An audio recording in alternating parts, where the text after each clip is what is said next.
Okay, and we are live. Hello, everybody, and welcome to Bold Carnivore. Today we are sitting down with Dante from Ferrigno Freedom. Hey, Dante, what's up, brother? Not too much. How are you doing today? I'm very well, sir. Thank you very much. Thank you very much. That's amazing that you had this moment to sit down with me because I've been trying for quite a while to get your attention. I tried contacting you over the Instagram and stuff, and if you contact people over Instagram and you don't know them, Instagram will block you, and then Instagram is like, you're a terrible person. I have no understanding of Instagram. I'm on it, but I really don't understand it at all. Everything I do on Instagram is whatever I post on Facebook shows up on Instagram, and then I get notifications. I go in there and I look at it, and I'm like, "What's the notification about?" I don't even know what it's trying to tell me. But I do it simply because I want more people to be able to hear about the way this way of eating has changed so many things for so many people. And I didn't really know you before you reached out to me. I don't know if you refer to yourself by your real name to your audience. Do they know your name? Yeah, yeah. My Okay. audience knows my So name, Matt. I wanted to know whether to call you Matthew or Bold Carnivore, because I know some YouTubers are, they're afraid of letting their privacy be too open, and I probably have gone way too far in letting people into my life in such a public way as this, but it's the only way I know how to be, and I think it's paid off with the authentic side of having my audience grow the way it has, because I just want to share the truth. And I was surprised at how badly I was misled about nutrition for most of my life. So it's been good going on this way of eating. And then it's changed my attitude in a lot of other areas. But I didn't mean to take over your stream. By the way, this is also showing on Ferrigno Freedom channel. So for anybody there watching on my channel, I can't even Hiya, see your guys. comments right now. I may need to bring up another window so I can see that. But That should pipe through, but if it doesn't, then yeah, maybe you open up another one because I'm not exactly on the super pro version of StreamYard, so maybe it'll come yeah, through, maybe it and won't. it's kind of early over here. I think you're in Indonesia. Did I hear you say? That is the case, sir. I live in Indonesia. So Yeah, it's so almost it's time for nighttime for bed me. for you, and I just got up and got my It's morning getting close. workout in. That's great. So for your workout this morning, you said you were on a hike and you were wearing a pack. Right. I call it rucking, but because so many military people have come in and said rucking is not wearing a vest with weights on the front and back, it's only wearing a backpack. So, this semantics thing gets to me sometimes. So I said, yes, I went on a 3-mile walk and I have a 40-pound vest on that's got 20 pounds on the front and 20 pounds on the back. It's something that I did a lot back in 2002, and it really made a bigger difference than I gave it credit for until I stopped doing it for a lot of 2003, because I had to change jobs and I was getting up so much earlier in the morning to be at that job. I was leaving by 4:30 in the morning to be at my work. So it was interrupting my normal walk time, which is just before sunrise. And I kind of made the excuse that since I'm walking a lot at work, I don't need to do that as much. But I've noticed a difference since I've quit what I'd like to call rucking for simplicity. And I've been getting back to it. I'm actually doing a mixture of a 30-day challenge of getting back to rucking every single day except one day a week. I try to take one day a week off to rest my body at the very least, and also getting back to I when I first started doing a carnivore way of eating, I was eating whatever that was on the store shelf. I didn't get it cut with extra fat. I didn't buy extra fat, but for about a year and a half, I've been doing a higher fat version of carnivore. So I'm given a 30-day challenge to see what it's like to, one, I'm only eating burger meat, and it is not devoid of fat. It's a 70-30 combo. And then I'm also doing the rucking in combination, because I was watching Jocko talking the other day. When you get out of exercising for a month or 2 months, you're in real trouble. And I really got out of it for a little while because for reasons, whatever reasons, we all get out of it. But I don't mind sharing that with my audience and with you, because I think a lot of us get upset at ourselves for not doing the things we're supposed to do. And it's just a good reminder. It's never too late to get started again. And that's what I'm in the middle of right now, is trying to get refocused on my exercise side. Mm-mm. So about getting started, though, we can go back to that one. You Mm. get started. What got you into the carnivore side of life to start with, right? I mean, not the streaming about it and stuff, but I mean, what was your aha moment? Well, it's prefaced by a previous experience I had too when I was on the Atkins diet back in 2007. I started, or actually in December of 2006, when I weighed 302 pounds. I remember going to a Taco Bell and I was looking in the side mirror of my truck, and I was just about to order food, and I looked at my face and I said, I don't even recognize this guy anymore. And I had been seeing this manager in our company. I was working at Circuit City at the time, and he was a district manager, and he'd only come around every 3 months or so. It may not have been that long, but whatever it was, we didn't see him but periodically. And each time I saw him, he kept getting smaller and smaller and smaller. And it was the same day that he happened to come to my work, and I asked him finally, "What are you doing?" And he told me about the Atkins diet.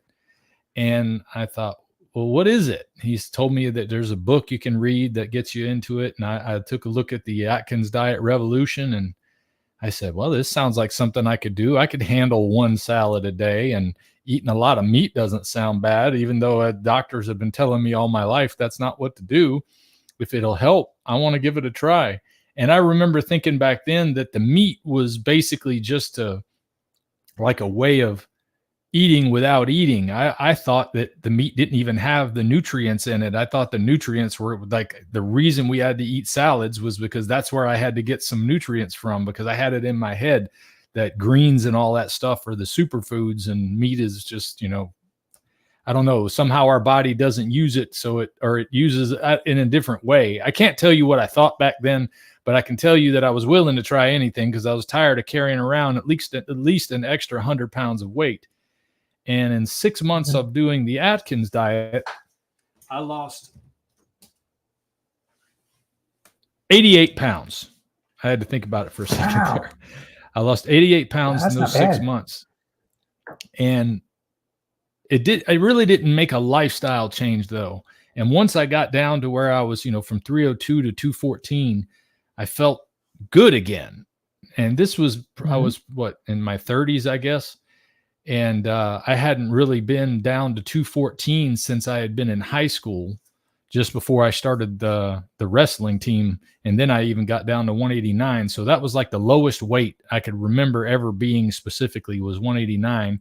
But I was 215 when I joined the wrestling team. So I thought, wow, here I am in my 30s. I've been in the 300-pound range. I've always been in the 200 range for the most part. To be down to 214 was amazing.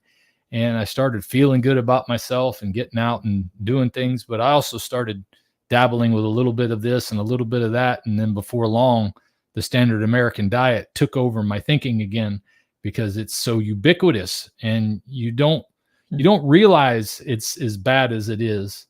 But over time, maybe 2 or 3 years, I put the weight back on. And then I know I was in the 250s again. And then I got married again and got real happy about being with my wife. And I don't know what I was at my highest, but I know that the highest I ever checked was I was up to 286 at one point again. And I said, man, this is just, I don't know what I'm doing to get. So I thought I'm going to try to do a low carb for a while. And I would go to Hardee's and buy low carb burgers and try to leave the bread off of things. And just a little bit of cutting out here and there, but I would still indulge in things like having ice cream or sweets or, things that you shouldn't have. But I made excuses to myself that, oh, well, I'm doing better most of the time, so it's okay to do this. But I didn't realize how badly the deck was stacked against us. And I still didn't realize that when I started the carnivore way of eating that you might know as the lion diet.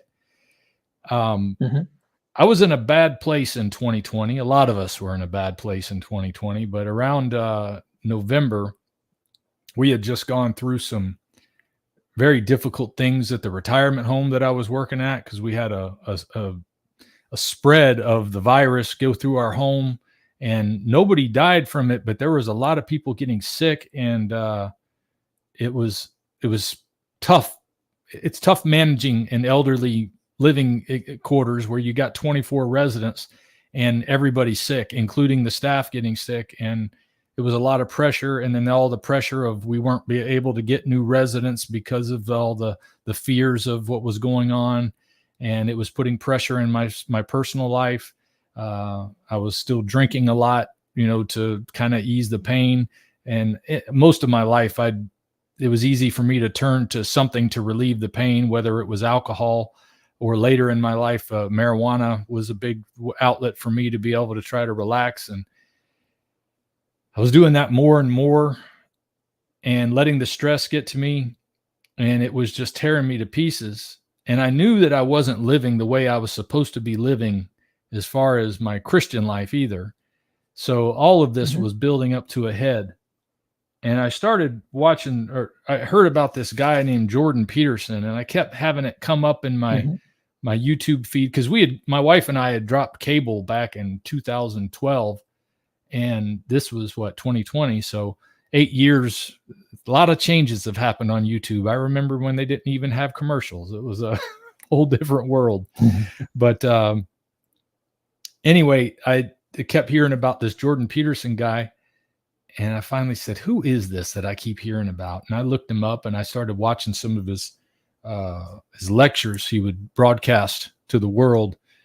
And I thought, having been a person who wanted to once be in academia, I had studied in college to be a history professor, and I'd gotten my bachelor's degree, but I decided not to go on and get my master's and my doctorate after I started to notice that the university systems have just about fallen into complete chaos and not having anything really to offer in the way of training anybody for anything except maybe the sciences. And even then it's questionable, but I got disheartened from that, but I still had my desire to, I was an academic in my own mind. I mean, I was wanting to be in that world. And when I listened to him talk, I was like, wow, no, there's somebody who I would have loved to have had as a professor. And I would listen to what he would teach. And even though there were some things I would listen to that I didn't quite agree with, especially when it comes to evolutionary concepts, but the things he would talk about just made sense to me. And I was psychologically in a place where I needed somebody who was giving me a lot of the common sense advice that he was giving. It was like stuff I already knew, but I just wasn't applying it. I wasn't seeing the big picture and making it a part of my life. And he was helping me to kind of deal with some issues that I wasn't dealing with properly. But it was when I saw him talking to Joe Rogan, and he was wearing his tuxedo. You might have seen that video because it's like repeated 1,000 times on YouTube now. But in the middle of the long interview, he said, Rogan asked him, are you still doing that all beef diet thing? And I thought, wait a minute, what? He's doing an all beef diet. How can you do all beef? I mean, I remember studying from Atkins that if you don't have some greens every day and you don't have some of these other things, that you're not going to make it. And I even, from my own experience back when I did Atkins diet, I was pounding vitamins heavily because I went like 4 days without taking vitamins when I was on the Atkins diet. And I felt like I was going to die. I was like, my whole body crashed and I couldn't even get to work. So I thought the vitamins were, there was no vitamins in meat, but I was mistaken. The vitamins might have been helping me supplement something else that was really missing, that I later found out was electrolytes that my body was missing, because if you're eating a lot of meat and not eating a lot of carbohydrates, I was keeping it under 20 grams a day, that your body is just kind of like letting those those electrolytes out of your body. Every time you go to the bathroom, you're just releasing everything that you have in there that is an electrolyte. So I didn't know that's what I was missing until I heard about Michaela Peterson talking about all the healing that she had had, and Jordan Peterson talking about all the healing that he had had on the lion diet. And then she talked about how important sodium was for maintaining electrolytes. That was kind of the switch that went on in my brain, that it isn't the vitamins. And then I also knew that, based on what she had said, that the meat actually was the superfood, not the vegetables. So those things started to make sense to me. And because I was in a place medically where doctors were not only baffled by what was going on with me, where I had these gut problems that they didn't have any, like they had done scopes up one end and down the other and checked everything they could and done blood work from here to Sunday. About the most they could say is that my liver was a little bit under stress because my bilirubin count was a little high. So like my gastroenterologist was a little concerned about that, but my primary care doctor wasn't concerned about that. My primary care doctor didn't tell me until later that I had a little bit of kidney dysfunction, in that my EGFR was lower than he'd like to see. But if he ever told me that beforehand, I don't remember it. It wasn't until after I started Lion Diet and it started to improve that he said, yeah, you had some improvement here, that I realized it was getting better. I know I'm kind of jumping all over the place on this, but it was a point in my life where I felt like if I didn't fix this physically and psychologically, I was losing it. My body was in pain. My mind was in pain, and it was having ramifications on my work. I wasn't getting to work on time. I wasn't able to sleep at night. It was having ramifications on my family life. I was pushing my wife away from me through my behaviors and my actions. And when I heard about Lion Diet and what it had done for Jordan and Michaela, I said, I don't have any other answers. The doctors aren't helping me at all. I remember this emergency room doctor looking at me, and after I had spent the night in the hospital after an ambulance trip from being found unconscious in my bed from the pain I was having in my gut, that he came in and said, what do you want us to do for you?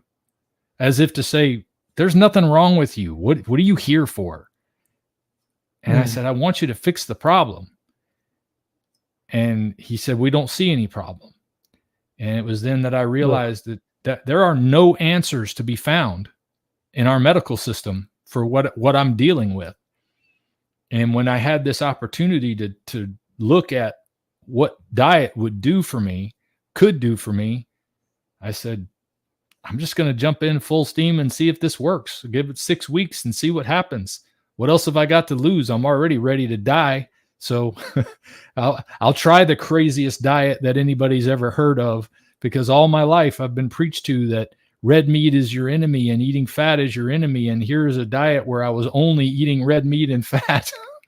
I've been told all my life that salt is your enemy. And I had high blood pressure at the time. So here I'm going to be putting salt on my food and in everything I drink just so that I can keep the electrolytes up. It was just the opposite of everything I've been told. But when you're at the end of your rope, even something that sounds crazy seems to make sense. And it did. And even within a couple of days, I started to notice a difference. I didn't obviously lose enough weight to be like this distinct difference that you see in the thumbnail of this video, but I could tell it was already helping to clear the fog and be able to think clearer and feel more positive again that I hadn't had in a long time. So I think that kind of sums up my lead up to and my entrance into this way of eating. Right. So what was your first physical difference that you noticed, apart from a little bit of the lifting of the brain fog and maybe a little cognitive repair going on? What was your first physical transformation? Something you could point back to and go, I know that's different. Physical transformation. It was probably came about a month in. I remember in the first video I put out, which was originally going to be the only video I made about this. At the time I was doing YouTube, I was doing a gaming thing where I shared my experience on a game called Golf Clash with a small community of people. And that got started simply because I found out my youngest son was my oldest stepson was putting himself on YouTube, and I had no idea. And I thought, first of all, you're too young. You're under the age of 13.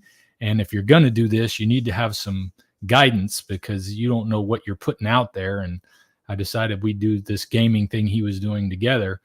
And I got serious about it and he didn't. But what I realized is that within my community, there were a bunch of people who probably could use some weight loss. And I knew from my Atkins diet experience that doing a diet like this was definitely going to bring some weight loss. And if they're looking to get themselves in shape, this might encourage them if it works out like I hope it would.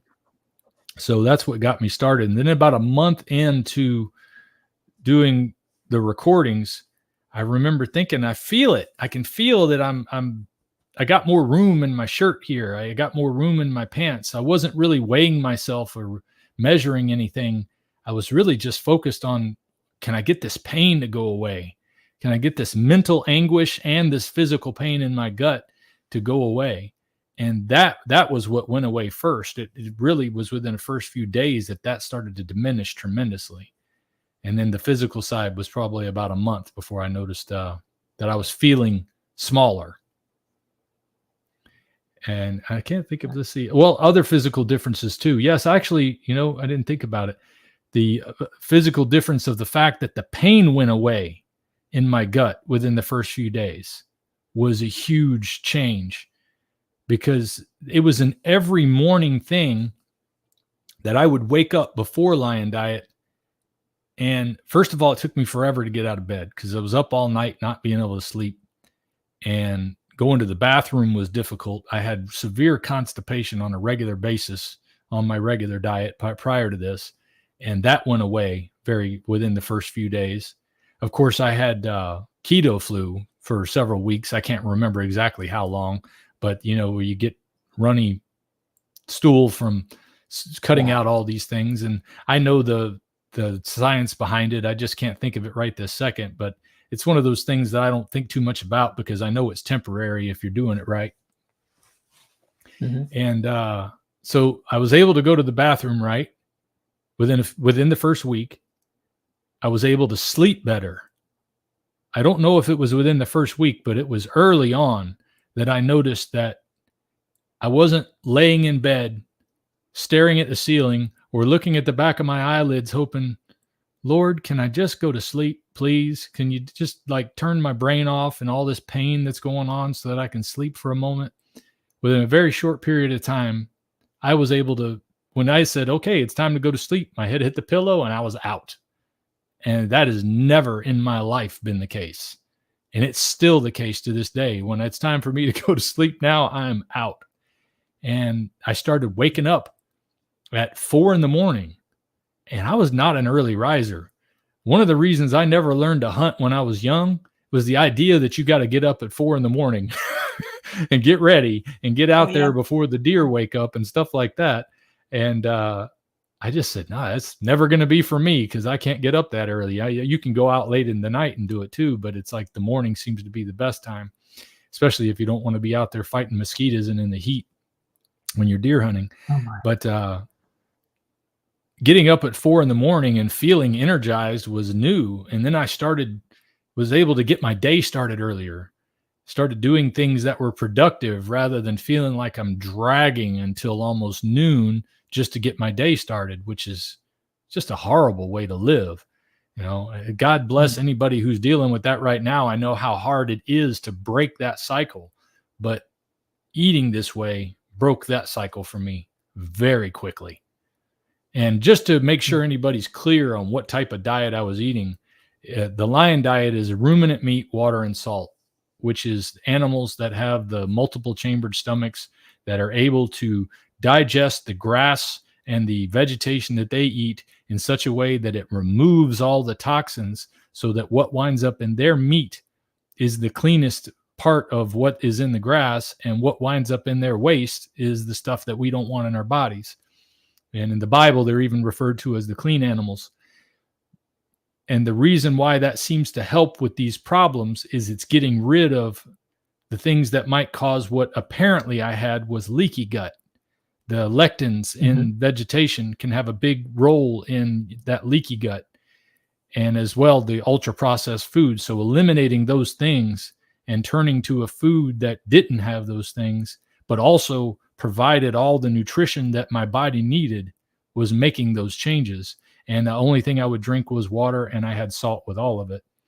And that it started working right away.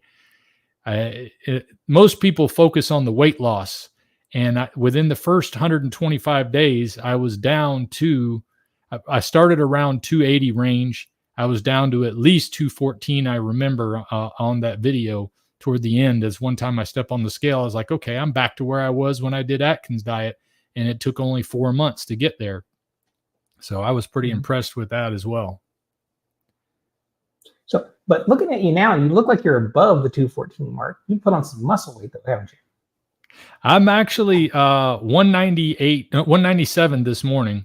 I've been hanging around in that 200 range for the past year and a half. And I think a lot of it has got to do with the fact that I've gotten away from doing the exercise like I was doing in 2002. I have a lot of people lean, though. Those good cuts. Yeah, I feel good, but I've got some around my waist that came back. Like that picture you see at the beginning was taken at the beginning of 2003. And I had been working out all throughout 2002. And when I say working out, I was doing functional exercises. I wasn't doing heavy weights or anything like that. I was doing push-ups, squats, walking, rucking, and things that are just resistance exercises, because I don't feel like I don't want a gym membership. I don't have a bunch of equipment for that. I did have a couple of dumbbells I'd use occasionally, and I had a pull-up bar that I used rarely because pull-ups have always been my nemesis. But mostly it was just functional exercise that made a big difference in putting on more muscle. I mean, you got to work to put on muscle. Even if you're eating this way, you're not going to just start putting on muscle because you're consuming protein. You've got to stress those muscles to start using that protein that way. And sometimes people will say, the only reason you got in shape is because you started exercising. Well, I didn't start until like 3 months into the way of eating that changed everything. Losing the weight and getting the brain to be clearer again and having my attitude change from getting all the poison out of my system is what jump started my ability to start walking a little bit, to start doing 10 push-ups in the morning and then 10 in the afternoon and then 10 in the evening. That's where I started. It was just real small stuff, but I wouldn't have got there if it wasn't for the change in the way of eating. The diet is what jump started everything. And without it, I would have never gotten to where I was doing the exercise because I wanted to do it. I had the motivation to do it. I just didn't have the energy. And I felt like when I did do it, it was a waste of time. It didn't accomplish anything because 30 minutes of walking, if I would get it out, it was a slow walk because I was tired and heavy and having a hard time. It just wasn't doing anything. Once my body started to change because of the way I was eating, it was like, well, I'm starting to see what's underneath here. I want to bring that up too. So I started to add those exercises. And at one point I tried to add some extra, like all kind of things. But I have a tendency to overdo it in the beginning and then burn myself out too quickly. So I found that slow and steady wins the race when it comes to exercise. You can keep building. You do want to keep challenging your body. And that's the hard part for me, is that I like to get into my routine and stay there. And then it's easy to, when you try to push yourself, you'll push yourself too far and then you'll stop again. That's what I run into occasionally in my life, is that I'll push myself too hard trying to be better and better all the time. And then I'll just stop altogether. And then I have to pick back up and start over. But yeah, I feel good. I'm disappointed that I let that belly come back around my waist, but that was because I wasn't pushing the exercise. The eating lion diet or any carnivore diet is going to help you get a lot of that weight off, but your body is going to adjust to something. And my body is the type that doesn't, I store fat easily. I don't know which of the types of body types it is. They say mesomorph and there's other types of body types. Well, whichever one that holds on the weight easily, that's the one I got. So it's been difficult for me. But then there's guys like Carnivore Josh, who I spoke to in my most recent carnivore conversation.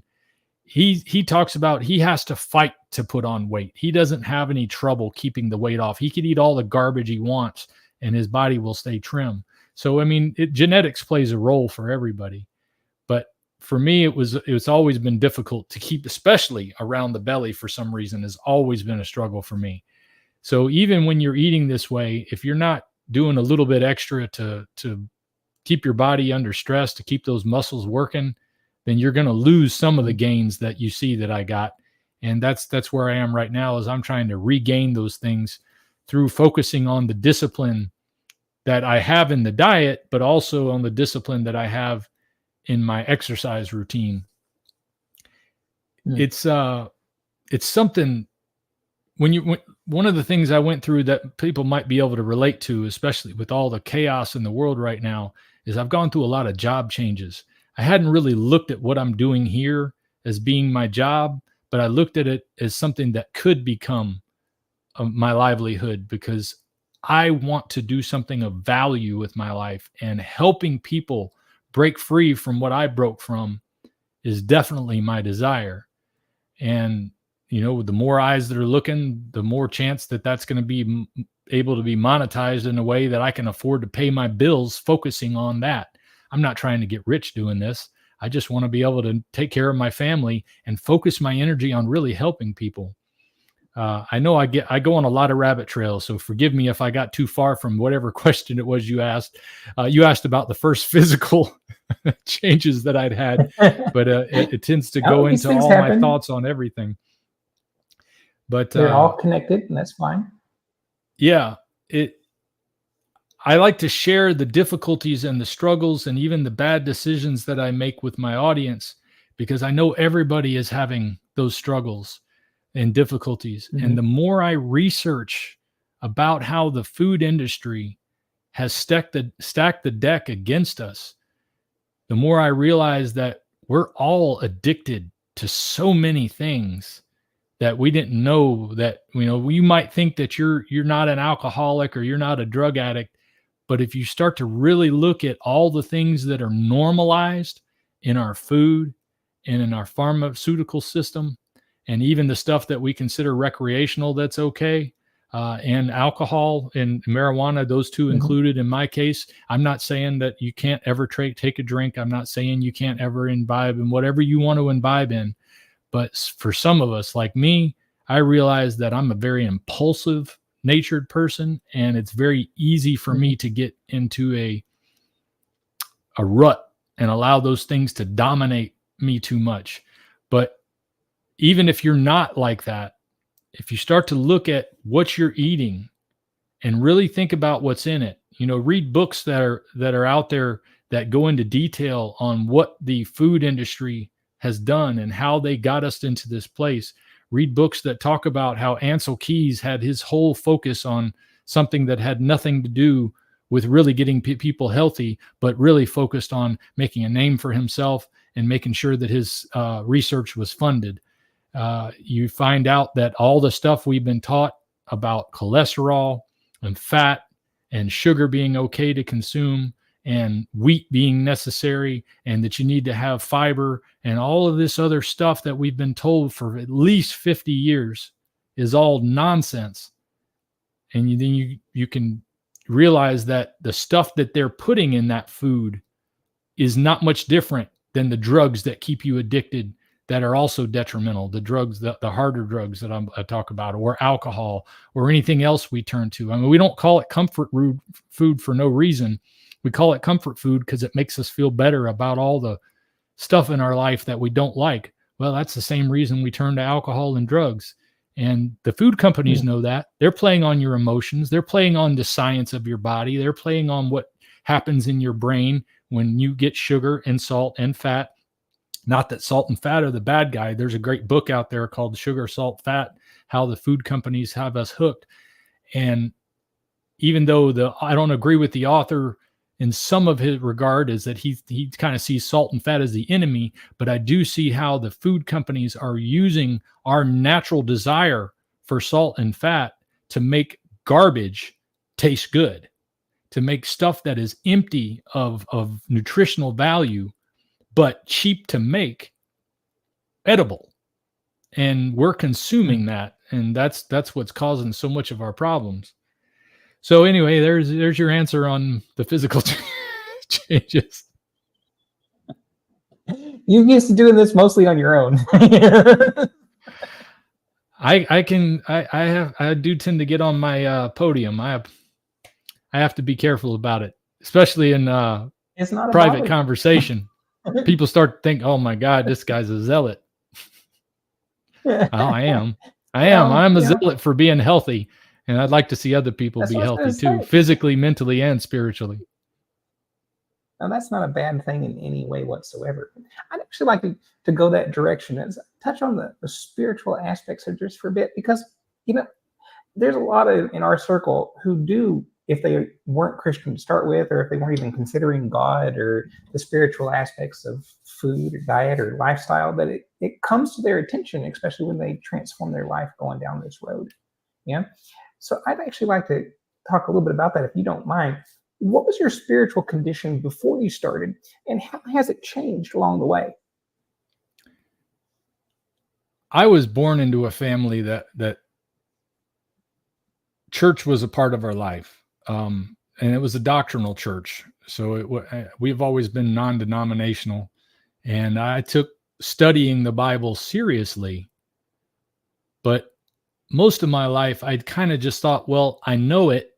And when I'm done being a wild prodigal son, I'll start to apply it. You know, I didn't think that way, back then. I kind of thought, no, this is what it is, and I believe it, and it's true, but I wasn't living that lifestyle. I was pursuing the things that made my body feel good, whether it was sex, drugs, alcohol, whatever, food, because gluttony is a sin too, but pursuing whatever it was that I wanted, rather than pursuing, well, the Lord says to avoid doing certain things and to do certain things.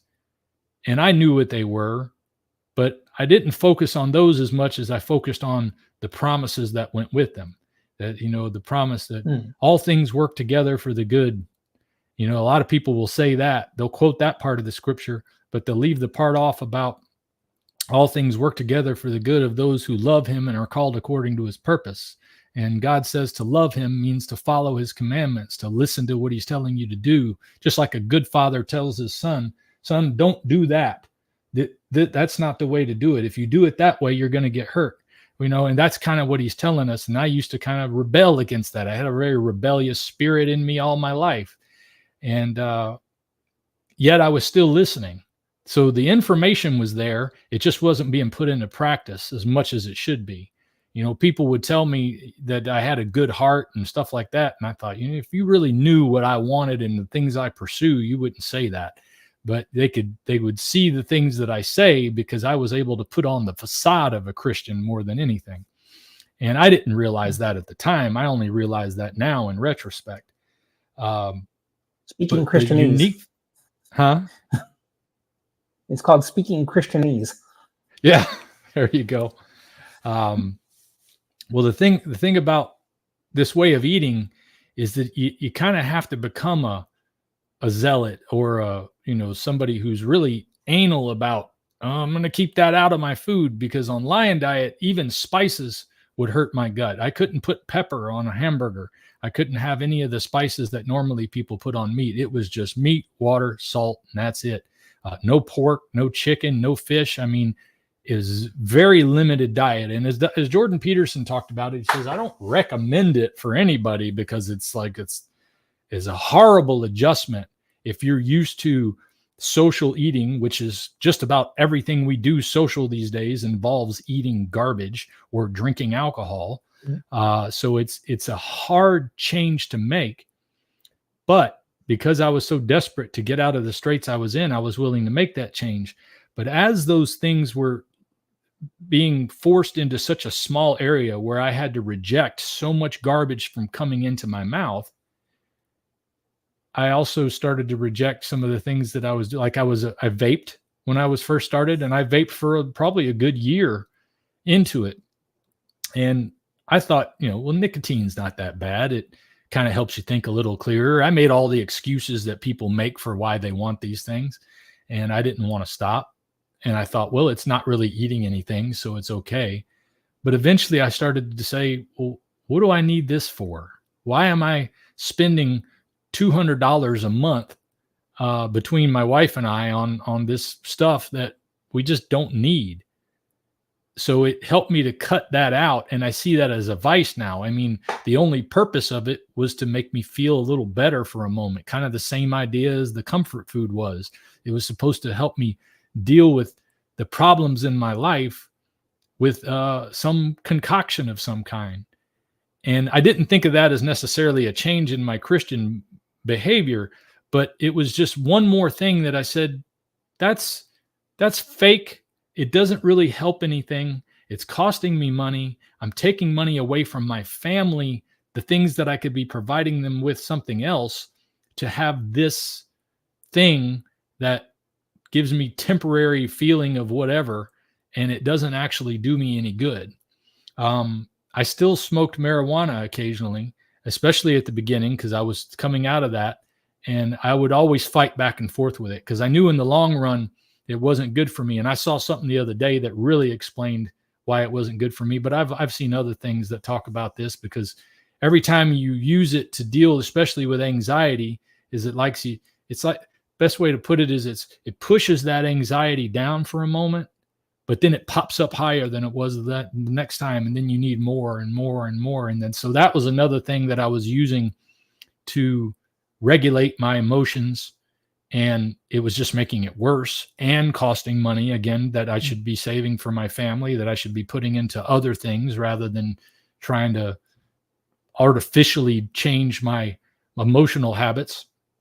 And alcohol was another thing. Now, alcohol, I kind of quit early in the diet, because I even quit coffee when I first started.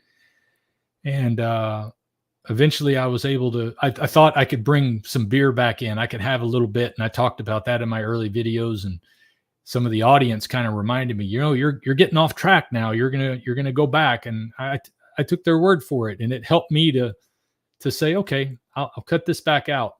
But as those things started to cut out, I started to realize I felt better without them. I thought I needed them to feel better. I thought I needed to do these things to feel better. And I didn't realize how much of a crutch they were for me. And when they become a problem for you, then it's definitely affecting your spiritual life in a negative way. I knew alcohol before, especially before Lion Diet, would cause me to have rage incidents, and I would damage things in our house. And I look back on those moments and think, how in the world my wife stayed with me when I would, some of my friends would joke with me because my last name is Ferrigno. They would say, oh, there he goes again, Hulk smash. He's breaking something, he's pissed off and showing out. But that's all been a thing of the past. I've been able to get my rage under control, which, the Bible talks about putting away malice and rage and hatred and anger. And even little things like being in traffic. And I got to admit, that's the one area that still gets me sometimes. I can get angry in traffic, but not like I used to. I mean, I used to get so angry that I'd be willing to get, almost cause an accident or pull over with somebody and get in a fight over it. But all of that was able to change. But I wouldn't have been able to do that if I hadn't started this way of eating that started to kind of make me disciplined on what I'm putting in my body. And that started to translate on not only what am I putting into my body this way or food wise, but also it started to translate into what am I putting into my own eyes? What am I listening to? I still have a hard time getting away from a lot of the music I grew up enjoying, but when I listen to the words of some of the rock groups I still like, it's like, this is not a message I want in my brain anymore. So I've fallen less in love with some of the stuff. There's some of it I still love, but it's, I think that's always going to be the case. You love listening to what you grew up to. But I started to reduce the amount of things I would listen to that were bad for me. Not watching movies like Saw, the Saw series. I probably got 5 or 6 movies into that. And I thought, this is just imagery I don't need in my brain. It's there now, and it's not healthy.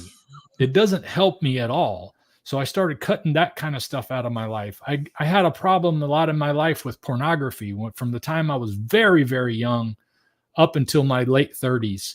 That it was, but I mean, we all kind of joke about it too. As guys, it's what you do. It's not even shunned. It's encouraged among most people in the secular world. Certainly not encouraged within the church world, but most of the time people are playing church, I realize, and I was one of those that was playing church when I would go. But as I started to cut these things out, it was like, okay, I see what you're trying to do, Lord. The freedom wasn't to do all of the things I wanted to do. The freedom was in listening to what you were telling me to do and not being held captive by all of these things that had control over me, that were sucking money out of my bank account, that were making me a worse person, that were making my wife not want to be near me, that were making her something that I might not have found attractive. I mean, and my friends and anybody else, all these things, when they get involved in it, it's like, oh, no wonder we're all just like perpetuating our own misery when we partake in these things. And that's where it brought me closer to God for the first time. All the stuff that I was listening to, I realized I was beginning to apply it. And that allowed me to be able to be willing to take further steps to apply it, to be able to say, all right, Lord, you told me to walk on faith that's not blind, but faith that when I follow what you tell me to do, it goes the way you said it would go. When I don't lean on my own understanding, but I trust in God, he makes my path straight. I started to see my path straightening out for the first time in my life. And that's where the spiritual side was affected so much. And then at the same time, there's those wagon tracks in the brain. It's very easy to fall back into old ways of thinking if you don't stay vigilant about what you're doing. Just like you on this way of eating, if you're not staying vigilant about what you're eating, if you're making excuses to have a treat now and then, those treats derail everything you're trying to do. Well, the same thing would happen as the Baptists say, you start backsliding in your spiritual life, you can easily go right back to where you were. And I've had those struggles even over the past 3 years that I've had to deal with, because our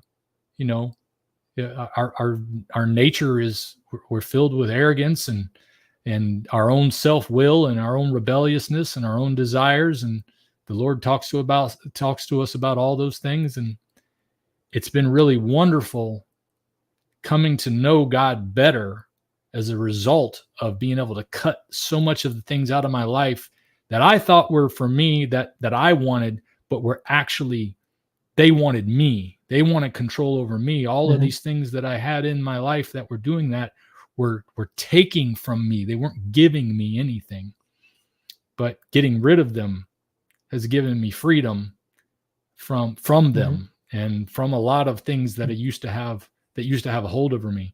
Even little simple things like commercials used to have a power over me. When they would put an ad up for the McRib, that there's a strategy in advertising of scarcity. And that's the reason they don't sell it all the time, is because when they can do it in short portions, they know you're going to come by as much as you can when they do that. And it's like a way to boost sales.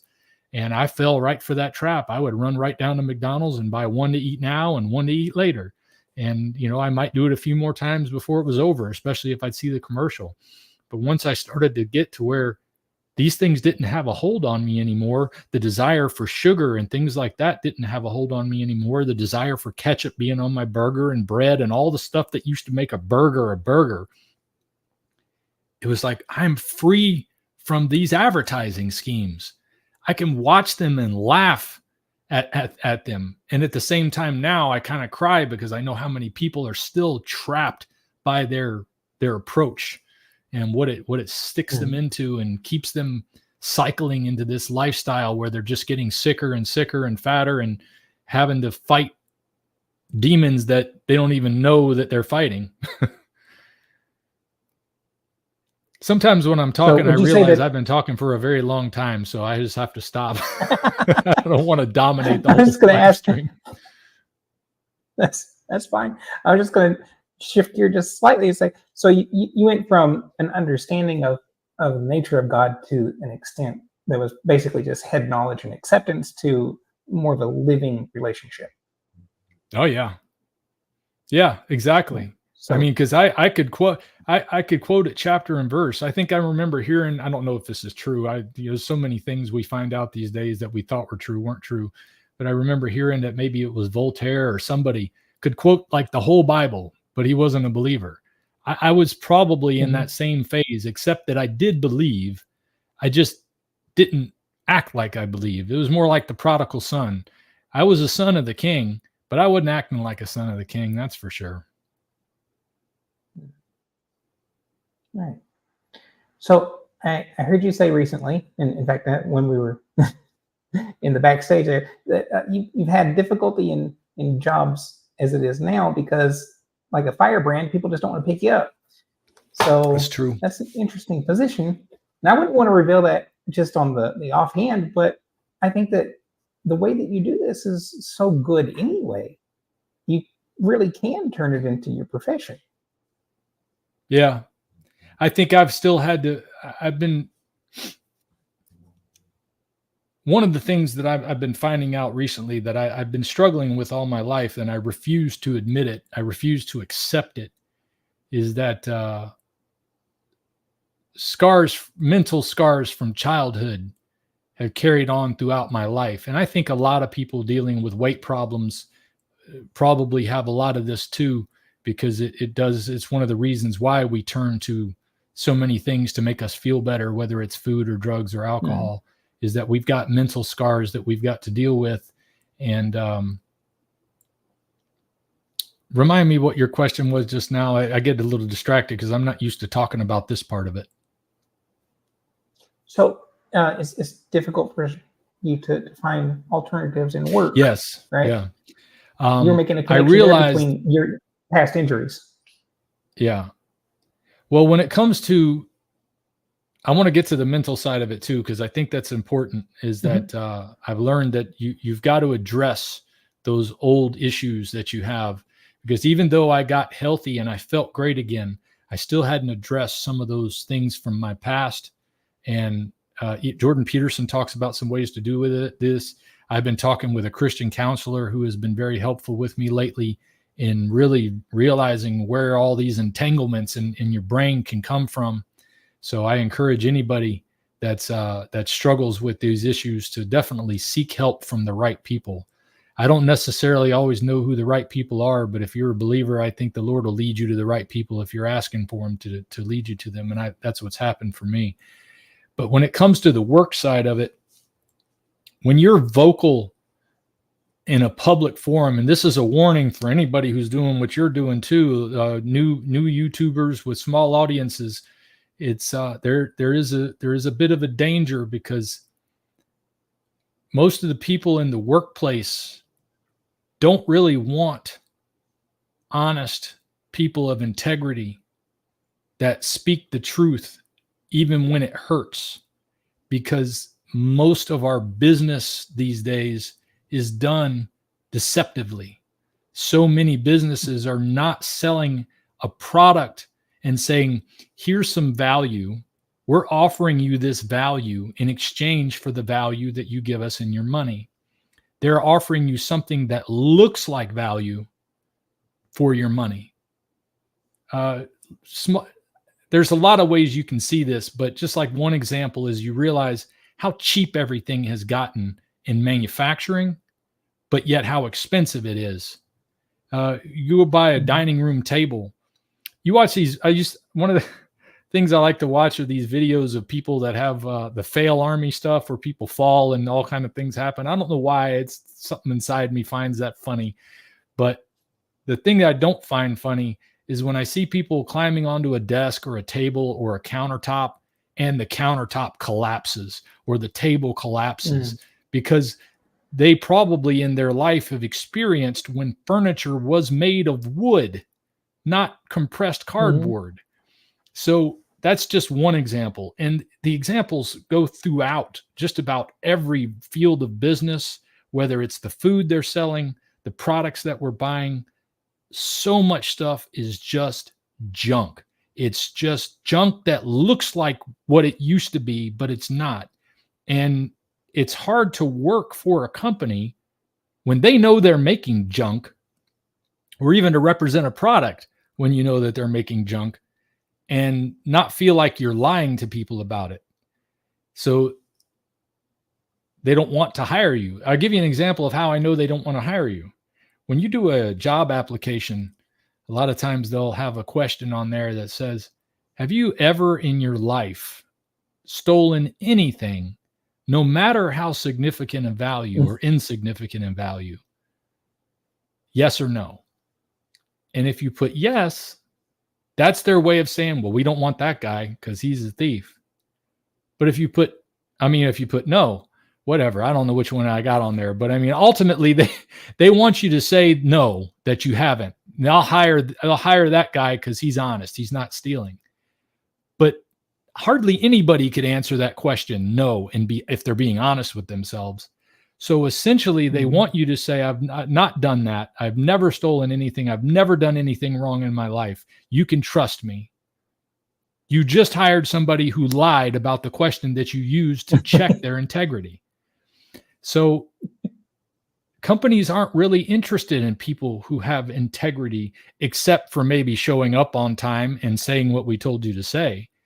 And that makes it hard for me to get a job, because a lot of these HR professionals out there, they'll see my social media presence, and they'll see that I'm willing to speak what I believe is the truth. And that's something I've learned from Jordan Peterson. We don't always know what the truth is, but you should speak your mind. You should speak the truth. You shouldn't hold back, and you should definitely not tell people things that are not true. And they may want you to tell people things that are not true. They may want you to tell their customers that their product is better than this or that, or as good as some other one, when they know that it's inferior, that they're just building it up as better so that they can make more profit. And I'm not against people making profit. I just think that it should be value for value, not no value for value. And so much of what we deal with is that there's no value being offered for the value they want to exchange. And that's made it hard. I've applied for positions like I've had management positions in the past, and I know I compromised my values in those positions at those times because I wanted to succeed. I wanted to be high up in the company, but I'm not willing to compromise those things anymore. And that makes me not valuable to a lot of these companies. They want somebody who is willing to say what they want them to say regardless. So that's made it harder to work. And I've been working in dining since then, even though I feel like I'm compromising my values in that, simply because I'm serving people food that I know is not good for them.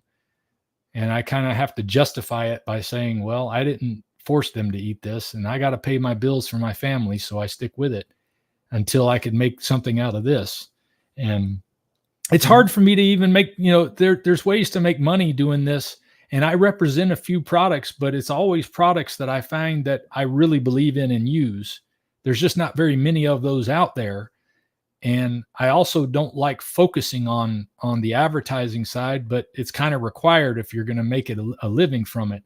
So I walk a fine line on making sure that when I'm talking about stuff that I believe in, whether it's Carnivore crisps or the Carnivore bar, which have been godsends for me when I'm trying to avoid, letting a moment of weakness or a moment of impulsivity take over. I'm glad I had those there so that I didn't have to spend a half hour making something to eat that would keep me from eating something readily available that was junk food.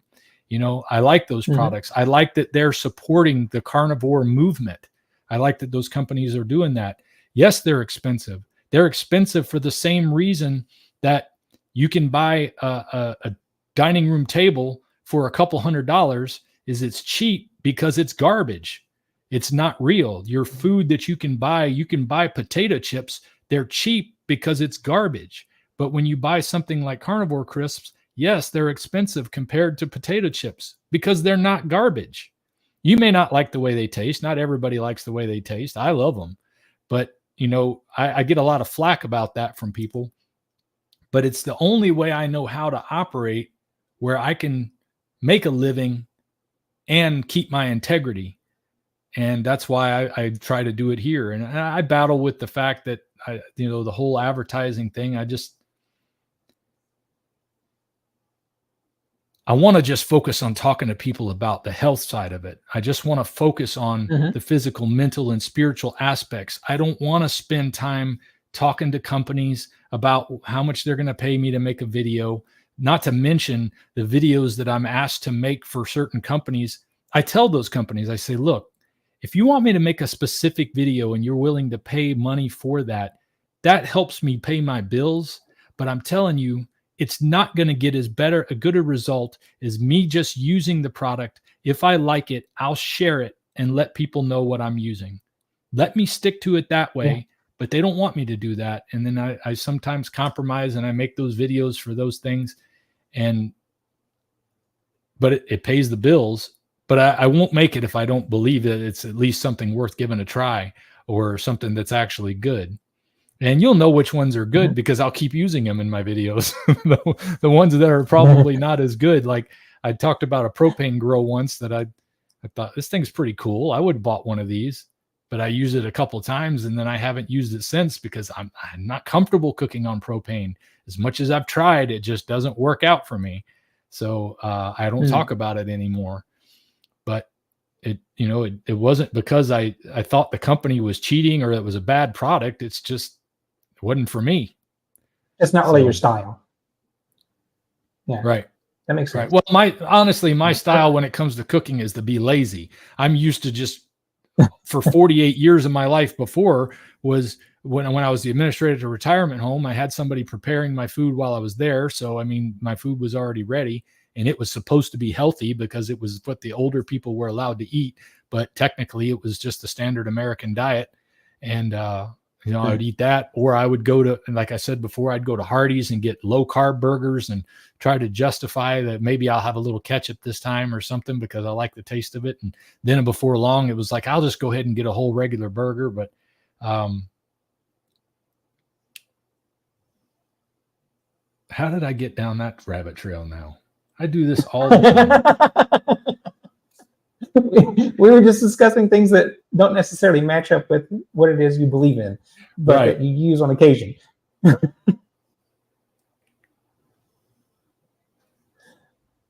Well, anyway, I lost my train of thought on that one.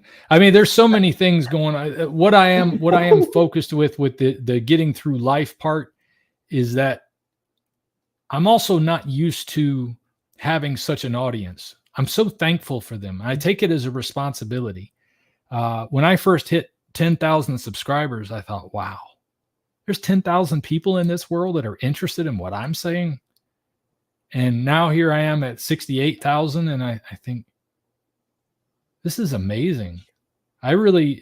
This is a responsibility. I don't look at it like a lot of other YouTubers that might say, yeah, look, it's proof that I'm doing good. It's more of, man, these people are turning to me for information. They're turning to me for something, and I need to take this seriously. And when I'm not doing as good as I think I should be doing, it makes it hard for me to come to them and talk about it. But I still talk about it. I still talk about the difficulties because I know they're going to have difficulties. It's a struggle. It's a struggle when you're trying to do the right thing and you get popularity. When you're willing to sell your soul, it's real easy to be popular. But when you're not willing to sell your soul, it can be a burden. It can be difficult. Yeah, there's scripture that talks about people not desiring to be in leadership because of the double burden and how the judgment is increased on those that would lead and teach. It is a complicated matter. Yeah, I've often wondered in my life if the Lord was calling me into the ministry, or if maybe I'm focusing on something that is important, but not as important as what He wants me to focus on. So I tend to just try to mix in whatever He brings to my mind. Before we got together this morning, I pray and I say, Lord, you do the speaking for me, because if I start talking, I'm liable to say a bunch of stupid stuff. When I just let whatever was Dante before speak. But when I try to focus on just, Lord, you be the one to guide my speech, because honesty is definitely going to be important, but you've got to also protect me from being too honest on some things. I don't want to talk about things that involve my wife and kids, who I'm trying to keep more in a personal area in my life and keep them safe from the public eye I've put myself in. But I want to be honest enough to let people know that I know your struggle. But at the same time, I feel so much better because of this way of eating. It's changed me physically. It's changed me mentally. It's helped me to address things mentally that I wasn't willing to address before. It's changed me spiritually in that it's allowed me to finally apply the things that I've been hearing my whole life. And I want others to experience it. Life doesn't get easy and rosy as a result of this, but it's a far better way to live. when you're burning out the things in you that were destroying you. It hurts to go through that process. I put a post up the other day that the truth will set you free, but first it's going to destroy everything in you that's not worthy. And that's a process of burning, but it's worth it.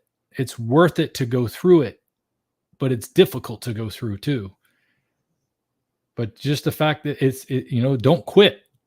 It makes you want to quit sometimes because you're like, I don't want to fix that problem yet. I kind of like some of my problems. I like some of the things that I've attached to them, but don't want to let them go. But the more you start to say, you know what, I'm going to let it go because it's not good for me. All things are allowed, but not all things are beneficial. And letting go of the things that are not beneficial, it's hard because it's like taking parts of yourself out. But they're parts you don't need. You're not going to miss them once they're gone. It's just a difficult process.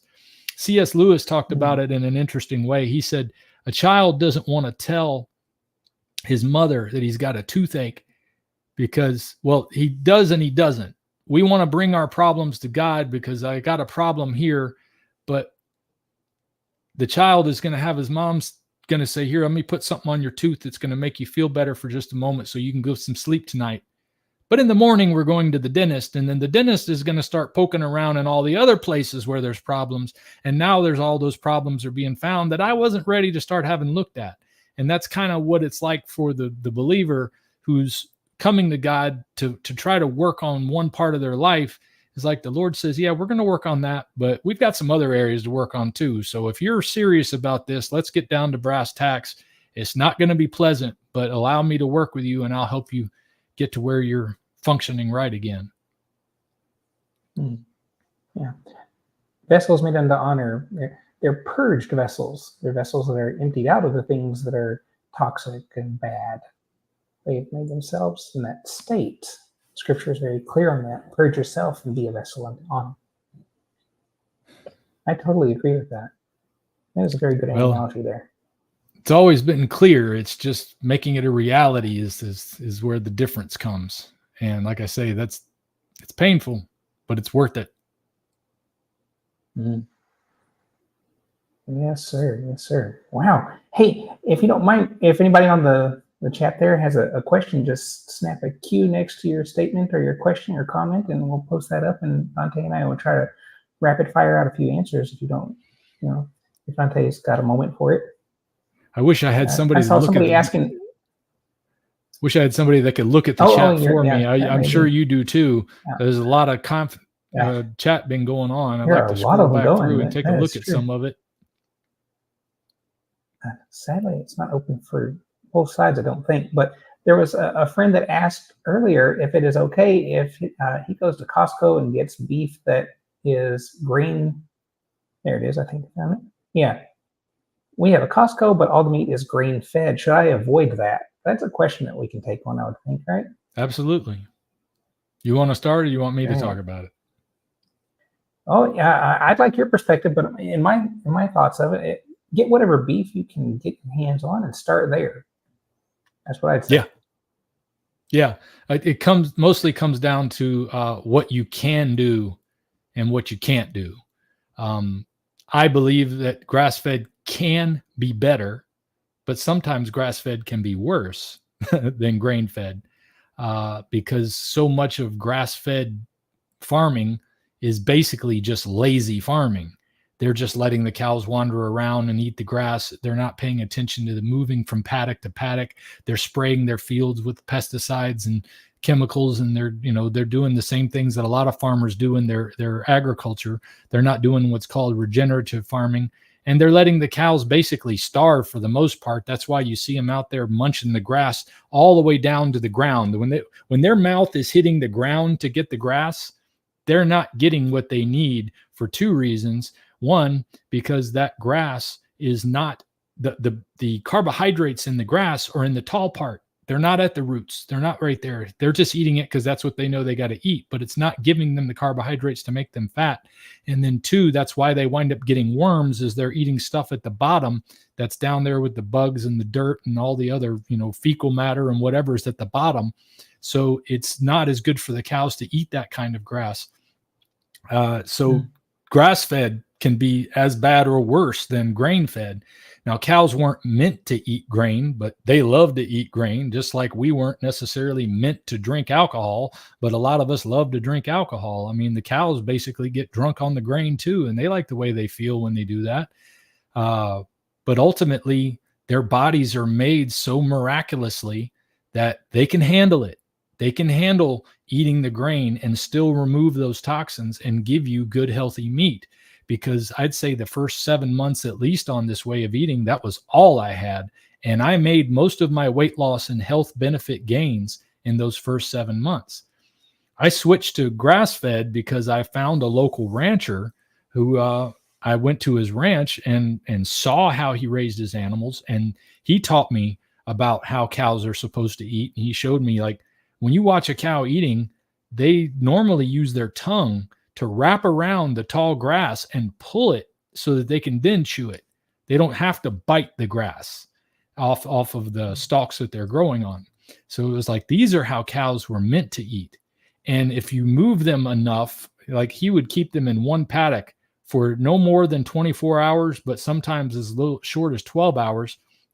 And then they would move to another paddock. So every 12 hours to 24 hours, they're moving, and they don't wind up back in that first paddock again for 45 days. That gives it time to grow back up. And he also lets the chickens go through and they pick up all the bugs and things. Or I don't know which order it was in, but he lets the pigs go through and they root around and push the cow poop around, and it makes the grass grow again.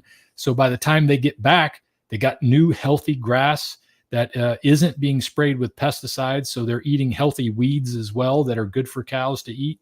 He uses salt, Redmond salt in their water and on the land. I thought salt would have killed the land. I remember studying about when Hannibal went through ancient Rome that he put salt to ruin the land. So I never would have thought salt was something that helped, but in small amounts, it actually is good for the land.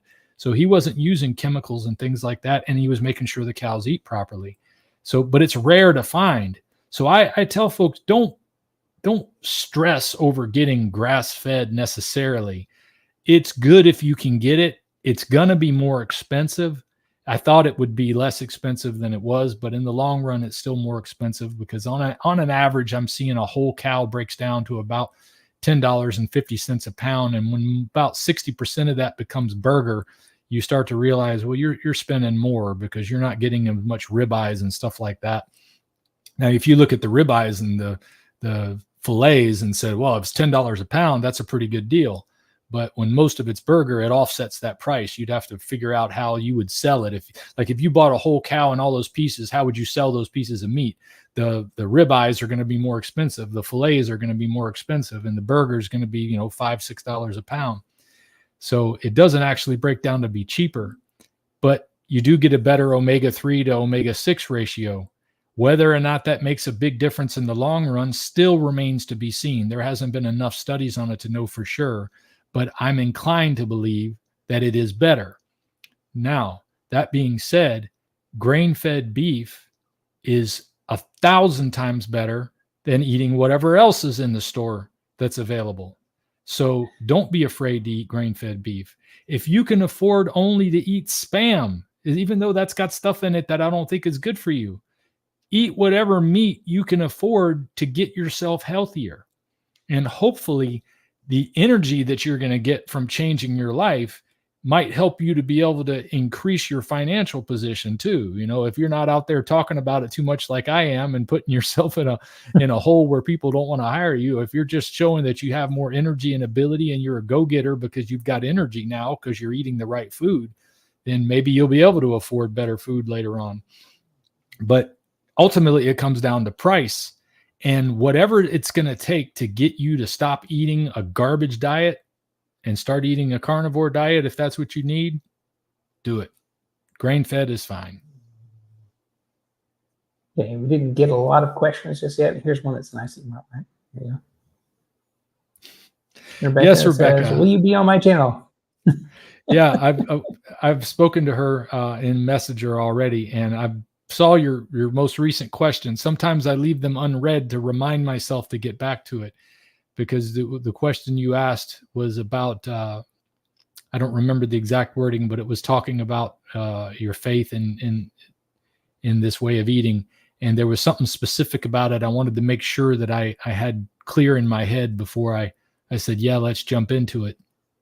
So yes, I will be, Rebecca, before long. Don't give up on me. I have so much going on in my life right now with the situation at my work. I can't really talk about. There's legal stuff involved, and Just issues. We'll leave it at that. I've been through a car accident recently that was a disaster. I've got stuff going on with my kids that's keeping me busy, and there's just a lot of things in life that the general pressures of life are very heavy right now, and it's made it hard for me to focus. And I want to be able to focus on producing content. I hate even having to deal with all the stuff that deals with advertising, but I'm trying to learn to manage what I'm doing here and also have a normal family life. I mean, that's the reason why I started doing this way of eating, was to provide a good life for my family, to spend time with my family, to spend time with my boys and make sure that they're becoming men. And if I focus all my energy on just making videos and putting stuff together for Facebook and trying to do all the social media stuff, it can be quite overwhelming. And I'm just trying to make sure that I budget my time for it the right way. And a lot of times it has to do with just, like I said before, I'm impulsive in nature. And I'm working on that too. That's another thing that the diet has helped me to work on, is to stop being impulsive, making impulsive decisions that I look back in my life that have been a disaster. But it's like I have to have a feeling for, okay, I'm ready to do that. I'm ready to do that thing now, or I'm ready to make a video talking about this, or I'm ready to talk about whatever it is. And if I'm not in that mode, it's very difficult to push through. And I don't want to fake it. I don't want to dial it in or just phone it in. I want it to be from the heart and for real. And like when you reached out to me, Matt, it was the right moment. And I knew what we were going to be just talking about. I knew we were just going to be talking about the carnivore way of eating. I didn't know anything about you specifically, but it made it easy for me just to jump in and say, hey, two carnivores having a conversation. I don't see how there can be anything wrong with that. And I was comfortable to be able to come on and do it.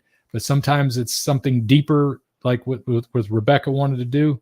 And I wanted to be in the right mindset for it. So you could call that an excuse. Sounds like there's a lot to think through on that one. Yeah. I'm going through a lot too. Like I said, it's just physically I feel better. I can't imagine if I had to deal with all the different things that are going on in my life right now on my previous way of eating. I was already ready to end my life with the things that weren't as bad as they are now. But now I can face them, and I'm just like, okay, all right, it's just another management thing. It's just another thing I got to be comfortable with and take it one step at a time. It's so much easier when your mind isn't clouded by all the things that get into our diet and get into our pleasure-seeking outlets like drinking and stuff like that. That's a good point.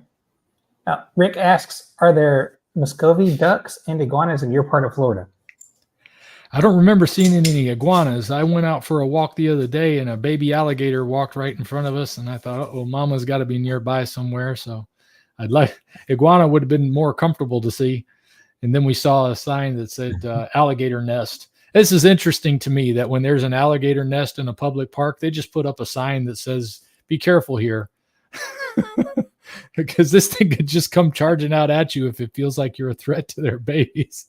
It's not like they close that section of the park down. They just let you like be careful. I say it's easier just to put up the sign. Yeah, it's easier to put up the sign. It's like, of course, in Florida, the gators down there, it's like sharks being in the water. You can't just corn them all off, right? It's probably literally impossible. Right. You got to let them have their space, just like you got to let the turtles have their space. And I think he asked about Muscovy ducks. I don't remember Yeah. seeing any specific either Muscovy or Muscovy, however I pronounce everything wrong. I've found out ever since I've been on YouTube.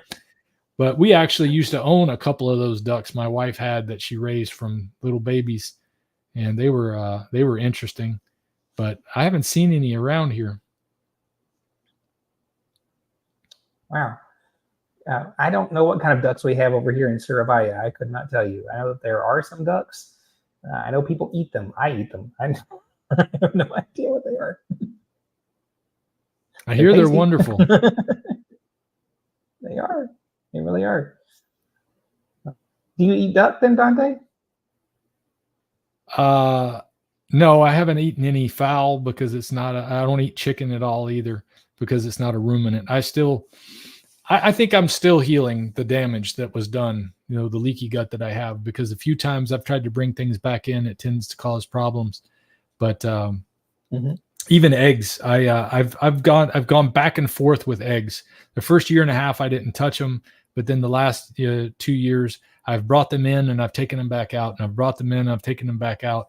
And the quality of the egg makes a difference. When I get store-bought eggs that are raised only on whatever feed they're given for the most part, and I'm sure they eat bugs too, because there's bugs everywhere, even in those weird farms where they keep them all packed in a building. But if I get the store-bought eggs, they tend to affect my digestion immediately.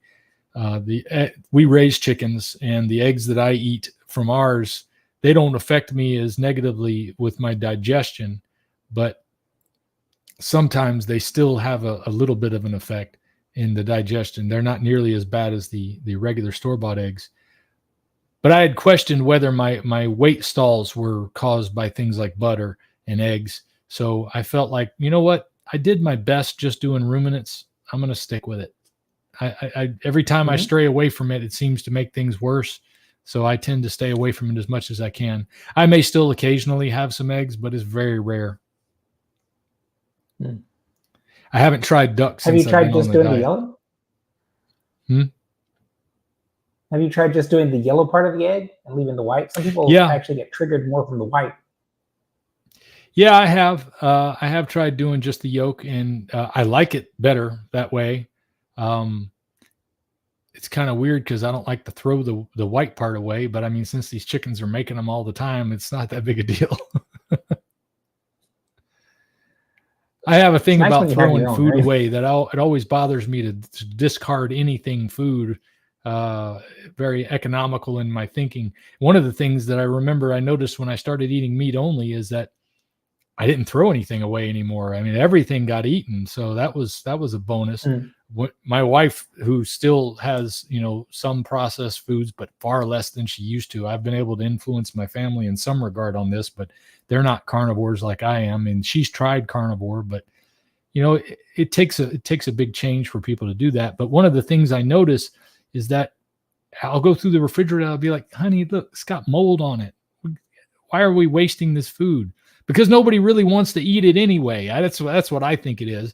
The meat is not going to go to waste. I'm going to eat it. But if you don't really like what you're eating, if you're kind of just eating it because it's there, it's very easy for it to get wasted because it sits too long. And all that vegetable stuff seems to go bad pretty quickly, especially if it's processed food or pasta or something like that. We got another comment that's good there. Let's put that up there. Hey, Dante, just got onto the stream and wanted to thank you for your inspiration. The inspiration you gave me, rather. I am carnivore 6 months today and lost 61 pounds. Now down at 195. Whoa. Good on you. Welcome to the 100 Club. It's an awesome place to be. I was in the 200 and 300 Club off and on for a lot of my life. It's nice to be in the 100 Club. That's the case. Wow. So I'm down about the same neighborhood right now. I'm about anywhere between on my best days about 188. My worst days about 195. So it's below 200 now. It's fantastic. Yeah, it's nice being metabolically healthy. I mean, it's not just about feeling better about the way I look, or it's feeling better. It's feeling when I go out and I ruck with a 40-pound vest on, I think to myself, man, sometimes, especially since I haven't done it in a while, I'm like, man, this is after 3 miles, this is really heavy. I gotta put my hands over my head like this and kind of support the weight of the vest by pulling up, because it gets to be too much on my shoulders a little bit. And I think I was carrying more than twice this much around on my frame all the time. How can that be good for me to be doing that? And how can that be good for my joints? So it's feeling not having that all the time feels a lot better. And I want everyone who is struggling with that to be able to feel that better. Wow. Game Brain says went from 310 to 148 using Carnivore. My family kept messing with me and now back up to 260. I need to get back on so I can get back to where I was. Please keep me in your prayers. Absolutely. You know, Wow. Sometimes people have asked me what's the hardest thing about being on Carnivore. My answer in most cases is other people. So I can relate to what he's talking about there, because there's a couple of factors that are involved. One is that they're just so misled on nutrition that they're actually concerned for you, or they see somebody who is miserable like them, and misery loves company, and they see you getting to where you're not miserable anymore. They don't want to have your company unless you're going to stay miserable with them. And it makes it difficult. It can cause loss in friendships and relationships. And it's like, look, if me being healthy is going to be a problem for our relationship, then maybe this isn't a healthy relationship anyway. It's hard, but it's the reality. That is a very good point. You have to put these things under the microscope, figure out what relationships are good and positive and which ones aren't. And that could be a good clue, if they're not happy for you being happy, especially about something as world changing as whether or not you're obese or, in pain all the time. That might be the kind of relationship to get rid of anyhow. Yeah. Absolutely. Got a friend here. Jonathan says, excellent conversation. Have you thought about adding juice to your diet? I did a juicing diet for a while and was amazed at some of the benefits. I was amazed at some of the gut pain personally. I don't know. Juicing is just a way to get a lot more sugar in your system really fast. And in liquid form, it hooks you even worse than in solid form. The fruits that we have out there today are not the natural fruits that God intended them to be. The Bible even talks about not mixing the seed of the field. Well, we have mixed the seed of the field so much to get fruits to be higher in sugar content. And we've done genetic modifications to make them look ripe when they're not ripe, or to allow them to resist pests, which means increasing toxicity in the vegetables. That most of the fruits and vegetables out there are not much more than processed food at this point, because they're way higher in sugar than they should be. They're way higher in toxicity than they should be. And even on top of that, when they weren't that bad, people knew you were supposed to cook the heck out of them. You had to really cook to get those toxins out of there. Nowadays, people don't cook the heck out of them. They heat them up for a few minutes. They get hot and they think they're ready. That's not what it takes to get those toxins out of there. Not that I'm encouraging that that's necessarily the route to go, but I don't think that you throw out the baby with the bathwater. I mean, vegetables and fruits are a part of human normal diet. It's just the vegetables and fruits that are available to us are not part of a normal human diet. They've been changed. I think that if people could somehow get back to some of those original things, that maybe it would be okay. But if you have the ability to eat meat, it's far better for you. It's just the other stuff will keep you alive. Meat will keep you thriving. And that's my take on the whole thing. But when it comes to juicing, that's probably the worst thing you could possibly do as far as forcing high amounts of fructose into your system.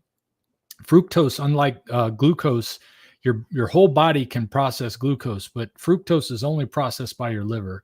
Getting a lot of fructose is going to cause you to have liver fat. Even if you don't have fat on the outside of your body, that fat around your liver is going to put stress on your organs, and it's going to cause your systems to break down that you definitely don't want to have break down, because you only got one liver and you can't live without it. And then also when if you're juicing vegetables, if you're juicing things that are high in oxalates, you are pouring that stuff into your system at a rate that would be the equivalent of eating, a whole salad bar worth of food, or, half a salad bar worth of food in one drink. And doing it in liquid form is even more addictive. So that's why I stay away from that. I mean, you do what you want, whatever anybody's doing. If they want to do it and they think it's helping them, I'm not here to tell you don't do what you think is working for you. But I am willing to tell you that you need to look at the science behind it, and you need to look at what's happened to the fruits and vegetables that we have on the shelves before you start thinking of those as healthy options. Oh, yeah. So he did clarify that he meant to have said green juices, and I would caution you that increases the concentration of lectins and other toxins as well. So if it's working for you, it may be that your body handles the unbound forms of those pretty well. Maybe you're good at clearing toxins. And on the converse side of that, it could automatically just snap and catch up to you in one day. And I don't know. I don't know that I'm going to take the risk, but if it's working for you, go for it, man. So Lastman says, good afternoon all. Keep doing what you're doing. And Mr. Ferrigno, you've been an inspiration to me. Me too. He was very inspirational to me as well. And many others on this health journey and spiritual walk. Have a blessed day. Yeah. Awesome. All right. I've been trying to scroll through some of the comments myself. It's hard, isn't it? I had my lab work done 6 months, doctor appointment Monday. My doctor could not believe my diet to lose the weight, but told me to keep it up. Said my lab work looked amazing. I have personally given up on doing blood work and stuff because every time I go in, my blood work is just fantastic. So I just leave it alone. I don't even care anymore. I don't think it's a bad thing to get occasional blood work, but it's not. It's so mushy sometimes. It's hard to know if any of it's of any value. There's some things that might be worth knowing, especially if you're deficient in something. But like, for instance, your TSH, you could go get your TSH checked, and it's just at a moment in your life where it was high that if you'd have checked it tomorrow, it would have been totally normal. And you could be alarmed about something that isn't worth being alarmed over. Also, your doctor will start to worry about cholesterol numbers that in a lot of cases in people on carnivore are way higher than doctors are comfortable with, because they've been preached to about what cholesterol is and what it isn't. And a lot of it's not true. A lot of it is just total bunk. And if you start really researching it, you'll find that out. And if you find people that have LDL numbers that are hitting 300-400, you think, oh my God, they're going to die. But they're feeling better than they have in their life. That doesn't work well with somebody who's dying. Somebody who feels better than ever is probably not dying. If they feel awful and that was the case, it might be a different story. But it's not the case in case after case after case of people that are these, I forget the word, high responders or something. But anyway, my LDL tends to stay in the normal range for some reason. I don't understand why, but my HDL, like for instance, is real high. So it's considered high by their scale because it's outside of the normal range. But the doctor says that doesn't mean it's a bad thing. That just means it's exceptionally good HDL reading. And my triglycerides are so low that they're below the normal range, that they're technically low. And he says being low here is not a bad thing either. It just means it's exceptionally good. But the LDL is still a concern to most doctors because that's what they've been trained. They don't even look at the size of the lipids themselves to see if they're the large fluffy LDL or the small dense LDL. The small dense LDL is going to be problematic in some cases. But with most people that have had their blood work checked for those things that are carnivores, time after time, it's the large fluffy LDL that doesn't cause the problems. And that's a whole nother topic that I would encourage people to research if they're interested in understanding it. But I did want to say that, not necessarily giving up completely on blood work, because it's good to kind of get your temperature checked once in a while, but definitely not at the rate that they want us to. And don't put too much faith in what all those numbers mean. But it's good to see, like, maybe if you're low in a certain thing, like if I know I'm low in vitamin D, then I might want to get a little vitamin D. If I know that I'm low in iodine, and most doctors don't even check for that, then I might want to increase my iodine intake, because most people are short on iodine. That's all I wanted to add to that little comment. But I don't want to say there's anything wrong. I don't really want to get blood work done either, except for the fact that people always want to know what it is. So I do it mostly to share and say, hey, look, tell me what's wrong with it. And people will find something wrong with it. And some people will say it's just fine. So to me, most of the time it's nonsense. But there are occasionally some things that can be gleaned from it. So I don't throw the baby out with the bathwater. Sure deal. Yeah. You got to remember also, these are baseline numbers that are taken from generally a sick population to start with. And so it's really hard to really take any of these numbers at face value and go, oh, yay, this is bad or this is good. You're taking everything from a pool of basically poisoned well anyway. Well, that's a good point. I hate to put you down, Dante, but I'm going to have to go because it is getting late in the evening and I have schoolwork tomorrow. So if you would you leave us with one final nugget, one little pearl of wisdom that if you would like to have our audience to remember? Well, best thing I can probably tell you right now is don't quit. It's a battle against people, as I mentioned before. It's a battle against your own impulsivity, especially if you're prone to that. It's a battle when you live with people who are not doing what you're doing. It's a battle to go out and see people that you love and care for continuing to put this garbage in their bodies. And it makes it easy to just want to quit and join the crowd and not care again. But don't quit. Don't quit. You'll be the better for it, and you'll find in more areas of your life, it'll help you to be the person that you wanted to be. It'll help you to bring truth into your speech more when you're not quitting on yourself because it's easier to do the other thing. That's what I'd like to leave you with today. It's nice. I like that. Don't quit. Keep pushing forward. It's vastly important in so many ways. All right. Well, this has been a great sit down, and I thank you so much for joining me today, Mr. Dante. So this has been Dante of Ferrigno Freedom. I'm sorry, you were going to say something? Go ahead. I was going to say thank you for being a bold carnivore and being willing to get out there and tell your story as well. I'm thankful for all of the people that are taking the time to share their stories on YouTube. And I could look at it from a competition standpoint, but I don't. I look at it as that's just more people out there that are going to make the noise that needs to be made, because we've been lied to for so long about nutrition and pharmaceuticals and medicine that we need more voices than just Dr. Berry and Dr. Baker and a few of the people that have very large audiences. They can look like they're just a few people in a small group, and maybe they're lying to people. But the more small people, the more people who are willing to share their story, the more people that are willing to speak up about what it's done for them. And that's why I would also like to encourage anybody else who would want to be on my channel in a way like this to share their story, whether you have a YouTube channel or not. As a matter of fact, I want more people who don't already have a YouTube channel to come share their story, because the more stories people hear, the more experiences that they hear. At some point, these anecdotal bits of evidence, once the numbers are where they are, at least they are already to me, you just can't avoid it anymore. You can't avoid the fact that this changes lives, and it's making people healthier, and it's freeing people from a lot of things that have had control of them. Don't quit. And come on and talk about it. So I'm thankful for you, and I'm thankful for all of the other folks out there like Deborah that was talking earlier. Oh, hey, look at that. Oh, cool. Hey, no, you can do that. How do you do that? I don't know. I think it's something built into StreamYard or something. Well, like and subscribe. Wow.